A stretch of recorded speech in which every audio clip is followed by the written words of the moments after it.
మీ best friend Sudigali Sudheer హీరోగా establish అయ్యారు. ఆయన ఈ సినిమా విషయంలో మీకు ఏమైనా హెల్ప్ చేశారా? అంటే ఇన్పుట్స్ ఏమైనా ఇచ్చారా?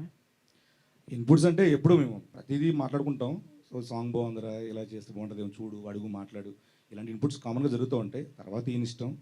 సో ఎప్పుడూ ఉన్నాడు. మన సాంగ్ లంచ్ కూడా వచ్చాడు నాతో పాటు ఒక కాలేజ్కి. సో ఎప్పుడూ ఉన్నాడు నాతో. మీ ఇద్దరు కాంబినేషన్లో ఇంకో సినిమా వచ్చే ఛాన్స్ ఉందా? ఆల్రెడీ ఒకటి చేశారు ఆయన. త్రూ అవుట్ కామెడీ ఏదైనా ట్రై చేయాలని చూసుకుంటున్నాడు. ఒక మంచి కామెడీ సినిమా చేద్దాం అనేది.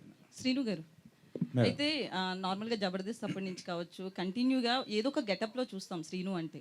సేమ్ హీరోగా కూడా మళ్ళీ లీడ్ రోల్లో కూడా సేమ్ ఒక గెటప్లోనే చూడాల్సి వచ్చింది. గెటప్ లేకపోతే శ్రీను చేయలేడా? ఇది యాక్చువల్ గెటప్ కాదు మేడం, యాక్చువల్లీ సమ్ ఏదో ఒకటి. అవును మేడం, డిఫెక్ట్ ఇది. సో గెటప్ అంటే మొత్తం కరెక్టే.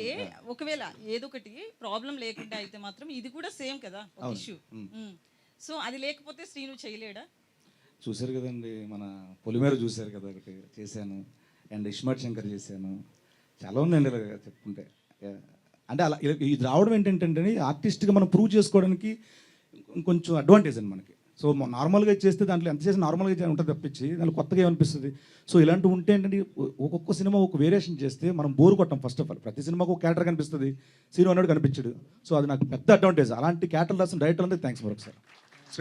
శ్రీనివాస్ సార్, ఇప్పుడు నార్మల్గా ఈ జబర్దస్త్ స్కిట్స్లో కానీ in your journey on television you have impressed the audience with many multiple shapes of getups. అవి రకరకాల గెటప్స్ వేసి అందరినీ ఎంటర్టైన్ చేసి, అండ్ సినిమాల్లో కూడా you're doing good characters. But ఈ క్యారెక్టర్ సంబంధించినంత వరకు నువ్వు ఛాలెంజ్గా అనిపించిన పాయింట్ ఏంటి ఈ క్యారెక్టర్ నువ్వు హ్యాండిల్ చేస్తున్నప్పుడు? Super question sir. నేను ఒక రోజు సార్ మార్నింగ్ 7కి స్టార్ట్ చేశాను సార్. మళ్ళీ మార్నింగ్ 7 అయింది సార్ షూట్. ఓకే. డే నుంచి మళ్ళీ మార్నింగ్ నుంచి చేస్తున్నాం. ఆ రోజంతా చేజింగ్లు అవన్నీ చేస్తున్నాం. నైట్ ఒక ఎమోషనల్ చేయాలి. అది చేస్తున్నప్పుడు నవ్వుతూ ఉండాలి, ఒక పక్కన ఆ కళ్ళల్లో ఎమోషన్ కనిపించాలి. చేస్తూ ఉంటే నాకు ఎందుకో తెలియకుండా ఏడిపోతుంది సార్. నాకు కళ్ళ నీళ్ళు కారిపోతున్నాయి. ఏంటంటే నేను ఫెయిల్ అయిపోయాను, నా వల్ల అవ్వట్లేదు. చారీ గారు, నేను నా వల్ల అవ్వట్లేదు ఏంటి సార్ ఇది అంటే, లేదు సార్ చేయండి సార్. అది ఫుల్ ఇది సార్, వింటర్ సీజన్. ఇలాగ ఎక్కువసేపు పెడితే మీరు కాసేపు పెట్టండి సార్, ఈ మజిల్ స్ట్రెస్ అయ్యి షివర్ వస్తూ ఉంటుంది. సో ఇది షివర్ అవ్వకూడదు. ఇవంతా పెయిన్ సార్, ఇవంతా పెయిన్ వస్తుంది. ఓకే. సో ఈ పెయిన్తో ఈ కళ్ళ ఎక్స్ప్రెషన్ మారిపోతూ ఉంటుంది. మళ్ళీ ఈ కళ్ళ మీద పడిపోద్ది, అది పడకూడదు. ఈ ఎక్స్ప్రెషన్ ఉండాలి.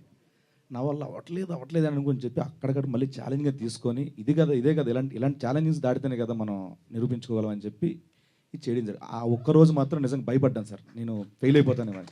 బట్ పాస్ చేయించలేదు. తర్వాత అంతా కేక్ వాక్ లాగే అనిపించిందా? అదేం లేదు సార్, ప్రతిరోజు ఛాలెంజింగ్ ఏంతో అంతేనా? అండ్